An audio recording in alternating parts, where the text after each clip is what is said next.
مقبوضہ جموں و کشمیر میں بھارت کی تاریخ ظلم و جبر سے عبارت ہے۔ کشمیری عوام مسئلہ کشمیر پر اقوام متحدہ کی منظور شدہ قراردادوں کے مطابق حق خود ارادت کا مطالبہ کرتے ہیں، جو ان کا بنیادی انسانی حق ہے۔ 1947 سے لے کر 1989 تک اہل کشمیر اور امن سیاسی جدوجہد سرگرمیوں اور بیلٹ کے ذریعے مسئلہ کشمیر کے حل اور اس پر بھارتی حکمرانوں کو کشمیری عوام کے ساتھ ان کی جانب سے کرائے گئے وعدے یاد دلاتے رہے۔ بھارتی حکمران وقت گزاری مقبوضہ جموں و کشمیر میں اپنے کٹ پتلی پیدا کرتے رہے، جو بھارت کے گہسبانہ قبضے کے خاکوں میں رنگ بھرتے رہے۔ 1989 میں اہل کشمیر کا صبر جواب دے گیا اور مقبوضہ کشمیر پر بھارت کے ناجائز قبضے کے خاتمے کے لیے ایک فیصلہ کن جدوجہد شروع کی گئی، جس میں اب تک 1 لاکھ کے قریب کشمیری اپنی جانوں سے گزر چکے ہیں۔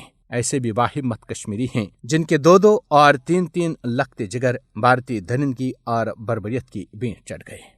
انہی باہمت کشمیریوں میں یہ بزرگ بھی شامل ہیں جو 2 شہید بیٹوں کے والد ہیں۔ گزشتہ برس ایک تقریب میں وہ بھی شریک تھے۔ اس موقع پر انہوں نے اپنے خیالات و جذبات کا اظہار کچھ یوں کیا تھا۔ یہ ملک ہمارا ہے، یہ ملک ہمارا ہے، جس کشمیر کو خون سے سینچا وہ کشمیر ہمارا ہے، میرا ہے۔ میں نے 2 بیٹے دیے ہیں، اگر 10ویں ہوگا دے گا اللہ کی رضا کے لیے۔ اس لیے میں اس بہن کو بولتا ہوں صبر کرو، صبر کرو، تمہارا خدا رسول ساتھ ہے، صبر کرو۔ ان کو کس نے غائب کیا؟